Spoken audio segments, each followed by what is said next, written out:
महोत्सव, ये है अमृत महोत्सव, ये है अमृत महोत्सव, ये है अमृत महोत्सव, ये है अमृत महोत्सव। आओ मिलके मनाए।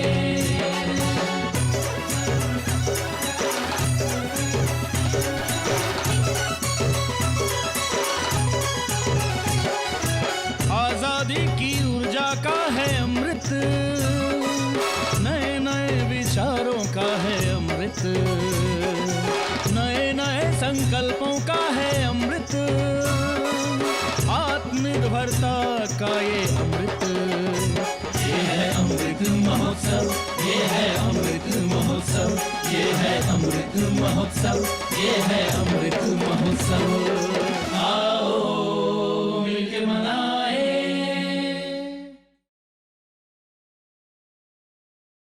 याद कर जिसे आंखें नम और सिर गर्व से उठ जाता है, महान है आज़ादी की ऐसी संघर्ष गाथा।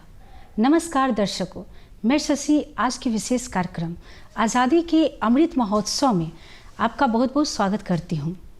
किसी भी राष्ट्र का उज्जवल भविष्य उसके अतीत के अनुभवों से शिक्षा लेकर आगे निरंतर विकास की तरफ बढ़ते रहना ही है और अपनी संस्कृति और विरासत को सहेजते हुए विकास की गति की ओर गतिमान रहना ही उस देश का भविष्य कहलाता है।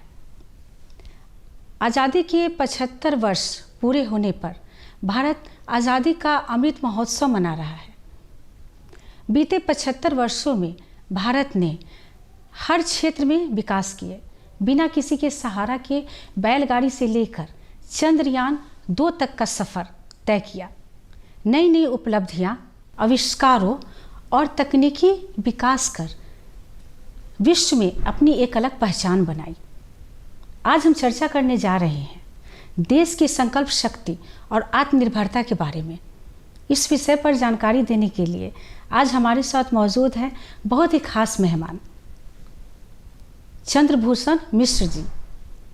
ये एक शिक्षाविद हैं और दैनिक जागरण में वरिष्ठ पत्रकार के पद पर कार्यरत हैं।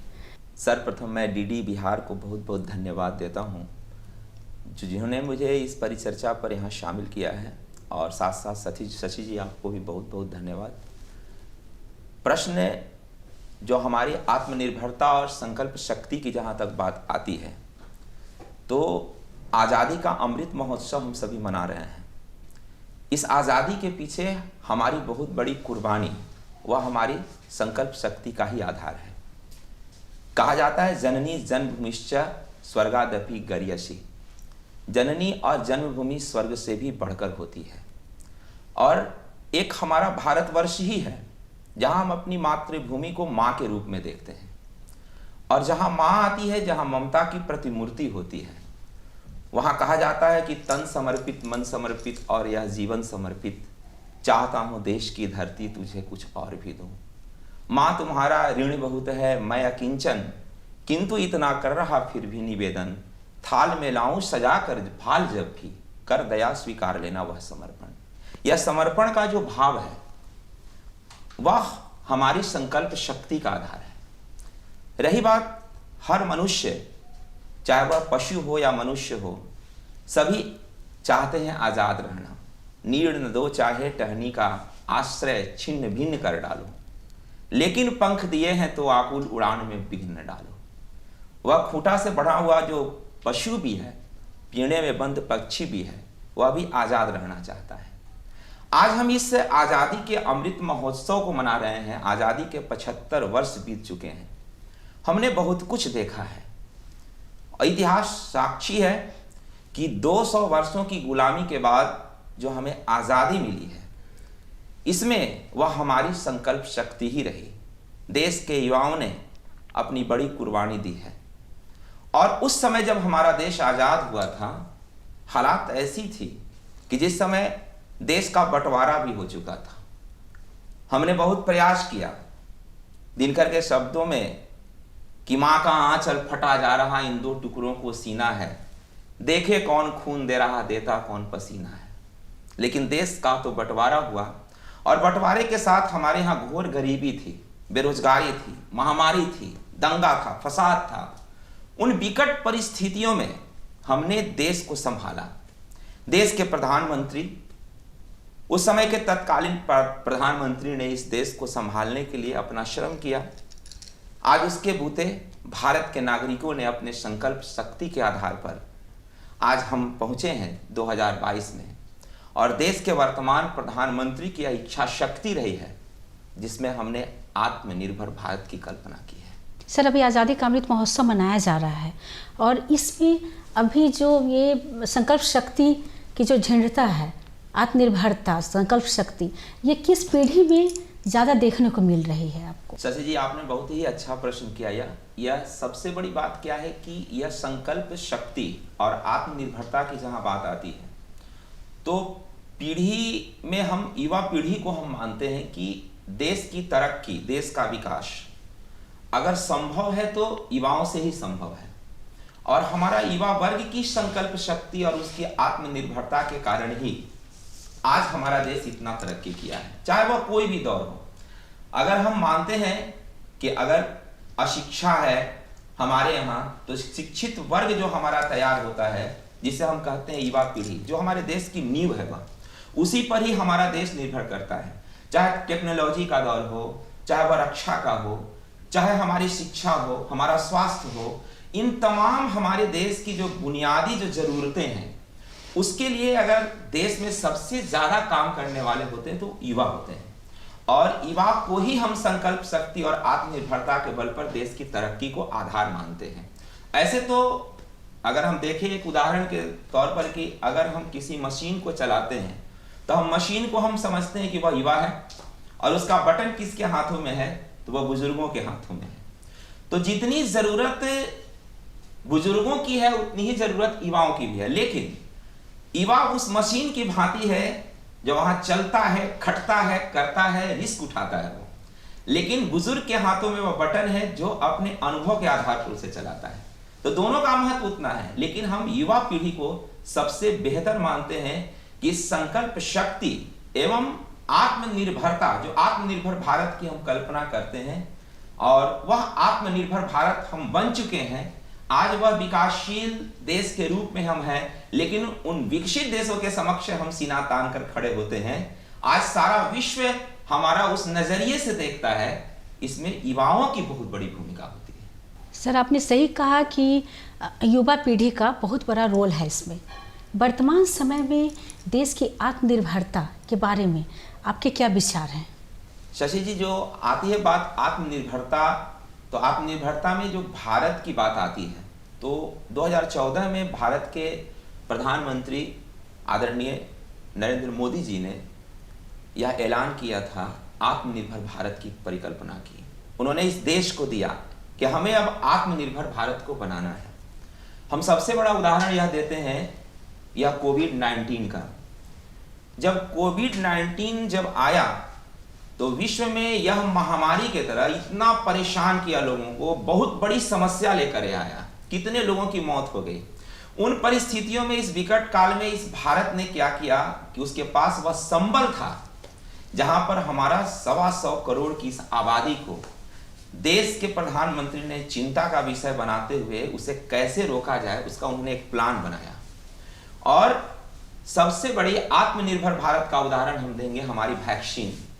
उस वैक्सीन से हमने स्वयं उसको उत्पादित किया, और उसको, उस वैक्सीन का मतलब अपने ही देश नहीं, जरूरत आन पड़ी तो मैंने दूसरे देश को भी दिया। आत्मनिर्भर भारत का इससे बड़ा उदाहरण और कोई भी नहीं हो सकता। साथ ही साथ जब कोविड-19 की बात आती है, उस समय बेरोजगारी की बहुत बड़ी समस्या आ गई थी हमारे यहाँ। पूरे विश्व में मजदूरों की हालात किसी से छिपी नहीं है, और हमारे देश के प्रधानमंत्री ने ये वोकल फॉर लोकल, आप जानती होंगी, वोकल फॉर लोकल जो लाया उन्होंने, और उसके बाद उन्होंने छोटे छोटे उद्यमियों को विकसित करने का कार्य किया। बड़ी राशि उन्होंने खर्च की, उन्होंने इन श्रमिकों के लिए रोजगार की व्यवस्था की। आज की स्थिति तो ऐसी आ गई है कि आज हमारे यहाँ लगता है कोई समस्या ही नहीं रह गई है। यह एक बहुत बड़ी उपलब्धि है हमारे आत्मनिर्भरता का, इससे बड़ा और कोई भी उदाहरण नहीं हो सकता। अब रही बात, और भी आगे हम देखते हैं, अगर हम देखते हैं हालात यह है कि अभी वैश्विक स्तर पर हमारे देश पर सारे लोगों की नजर टिकी है। रक्षा के मामले में आप याद करें 1962 में और आज की स्थिति में, आज हम लड़ाकू विमान बनाने के लिए तैयार हैं, हमारे पास मिसाइलें हैं बहुत सारी, हमारे पास ऐसे उपकरण नए नए हैं हमारे पास। तो ये सारी चीजें जो होती हैं यह आत्मनिर्भरता का फल है। लेकिन हाँ, एक बात जरूर मैं कहना चाहूंगा कि संकल्प शक्ति जो आती है वह हमारे अंदर जागृत करने से आती है। अगर कोई प्रतिनिधित्व करने वाला, अगर कोई नेतृत्व करने वाला, अगर वह ऐसा व्यक्तित्व होगा जो एक सफल नेतृत्व के बल पर हमारे अंदर के आंतरिक शक्ति को वह जागृत कर दे, तब हम आत्मनिर्भर होने की कल्पना कर सकते हैं। और भारत आज वहां आकर खड़ा है। वास्तव में चाहे वह हमारी खाद्यान्न की कोई समस्या नहीं रहती है, हमारे यहाँ टेक्नोलॉजी के तौर पर अगर देखा जाए तो हम बहुत आगे हैं। और रही बात तो किसी भी क्षेत्र में आज भारत सीना तान कर खड़ा है, वह आत्मनिर्भर भारत है। सर, जैसा आपने हमें बताया कि भारत आत्मनिर्भर हो रहा है, अपनी ज़रूरत की सामानों को वह अपने यहाँ बना रहा है।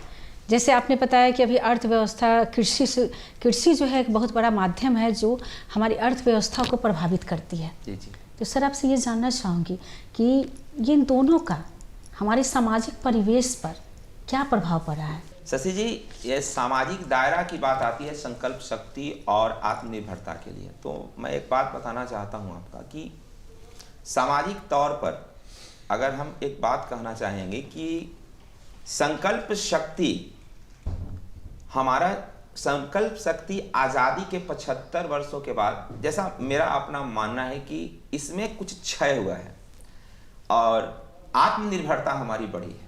अब कैसे बढ़ी है इसका मैं उदाहरण देना चाहता हूँ।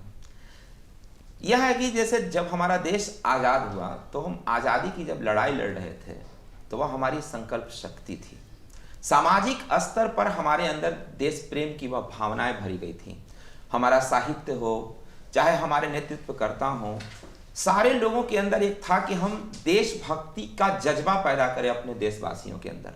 उसकी पीड़ा उनके सामने आई कि जैसे आप जितने हमारे भारतवासी थे, उन भारतवासियों के अंदर जो देश प्रेम की भावनाएं अगर प्रबल हुई तो उसका सामाजिक आधार होता है। आज देखें आप, कोई नहीं चाहता है अपने घर में अपने बच्चों को कि वह एक वीर भगत सिंह पैदा करे, कोई यह नहीं चाहता है कि वह एक अच्छा सा वह चंद्रशेखर आज़ाद पैदा कर दे, वीर सुभाष पैदा करे, लेकिन वह जरूर अपने बच्चे को बचपन से यह शिक्षा देता है कि बेटा तुझे इंजीनियर बनना है, तुम्हें डॉक्टर बनना है, तुम्हें कलेक्टर बनना है।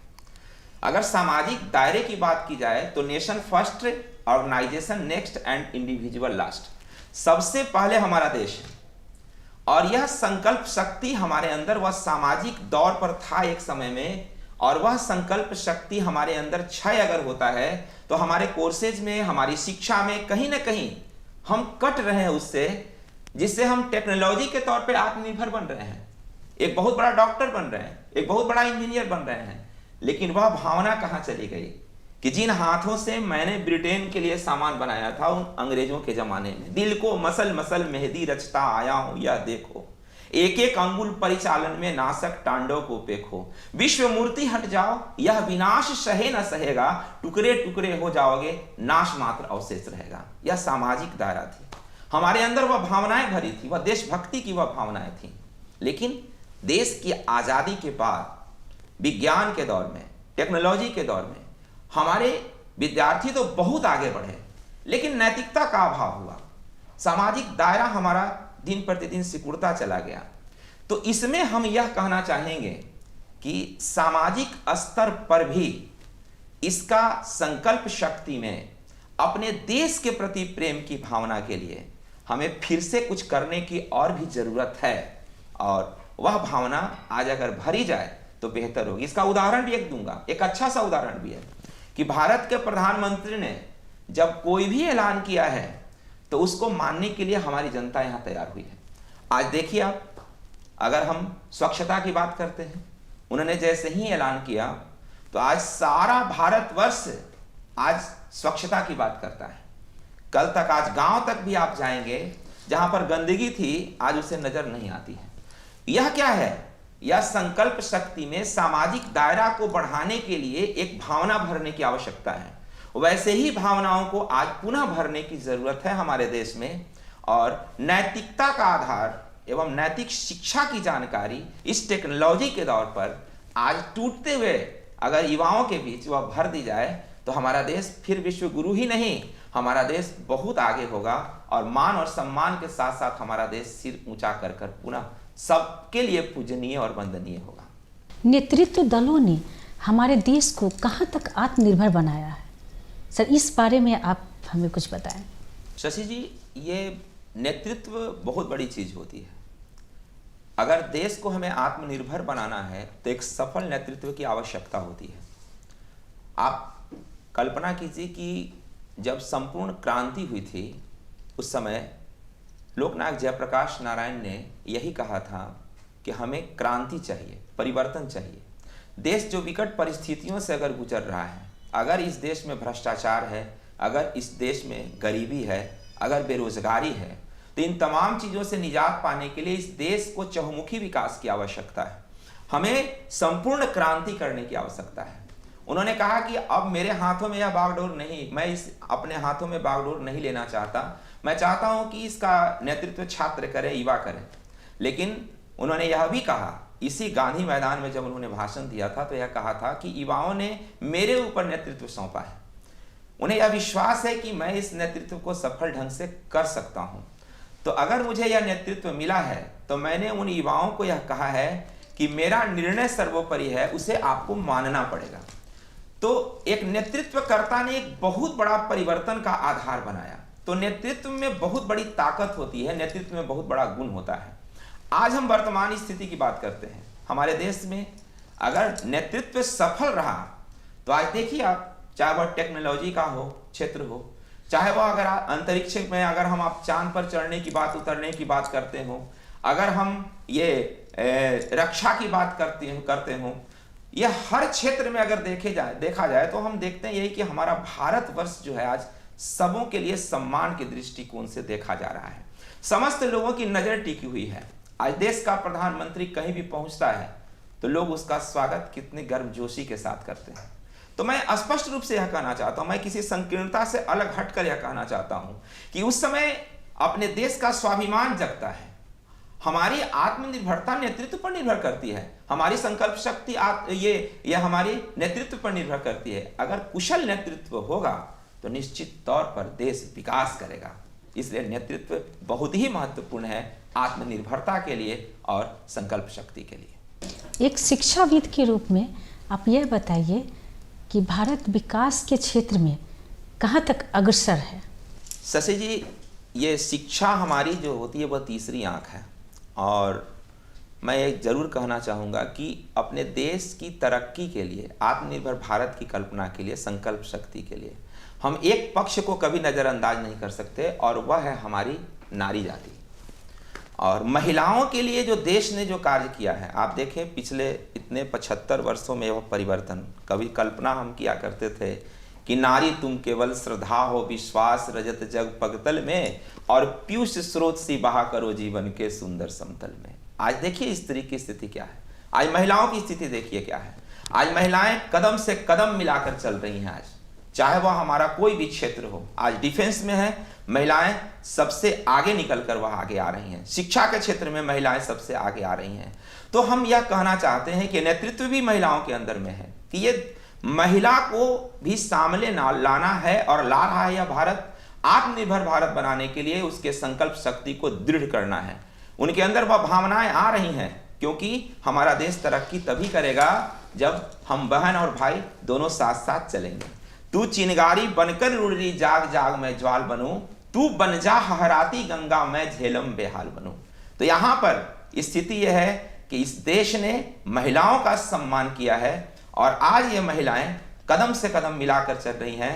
आज देश तरक्की का अगर एक आधार है, वहाँ महिला और पुरुष दोनों का बहुत बड़ा योगदान है। आत्मनिर्भर भारत की कल्पना में सबसे बड़ा योगदान हम मानते हैं, तो पुरुषों के साथ साथ महिलाओं का भी उतना ही सम्मान मिले और वह कदम से कदम मिलाकर आगे बढ़ती रहे, मैं यही कहना चाहूँगा। चलते चलते आप आज़ादी के अमृत महोत्सव पर हमारे दर्शकों को क्या संदेश देना चाहेंगे। आज़ादी के इस अमृत महोत्सव पर आज़ादी का जश्न तो हम मना ही रहे हैं, और हमारी संकल्प शक्ति और आत्मनिर्भरता हमारी और भी प्रबल हो, ताकि दुनिया जिन नज़रों से देखती है उन उम्मीदों के साथ हम अपने अवसर के बल पर अपने आप को इतना परिचय दें अपने इस तमाम विश्व को कि फिर से हम विश्व गुरु बन पाएँ। और जी नहीं सकता तो जीने की तमन्ना छोड़ दो, जो बहता बहता रुक जाए उस दरिया को छोड़ दो। अरे फूल था मैं, मुझे कांटा बना दिया, अब इन कांटों को कहते हो कि चुभना छोड़ दो। हमारा देश आगे बढ़ेगा, वह हमारी संकल्प शक्ति और हमारे आत्मनिर्भरता का आधार होगा। फिर से हम विश्व गुरु बनेंगे। इन्हीं परिकल्पनाओं के साथ मैं आपके बीच अपनी बातों को रखना चाहता हूँ। सर, आप यहाँ आए और इतनी महत्वपूर्ण जानकारियाँ दी हमारे दर्शकों को, इसके लिए आपका बहुत बहुत धन्यवाद। बहुत बहुत धन्यवाद आपको भी शशि जी। दर्शकों, आपको हमारा आज का कार्यक्रम कैसा लगा, आप हमें सुझाव दे सकते हैं। हमारा पता है द्वारा केंद्र निदेशक डीडी बिहार, दूरदर्शन केंद्र, फ्रेजर रोड, पटना 800001। आप हमें ईमेल भी कर सकते हैं। हमारा ईमेल आईडी है directorddkpatna@gmail.com। आज के कार्यक्रम में बस इतना ही। अगले अंक में हम फिर मिलेंगे एक नए विषय और विशेषज्ञों के साथ। तब तक के लिए मुझे और मेरी पूरी टीम को दीजिए इजाज़त। नमस्कार।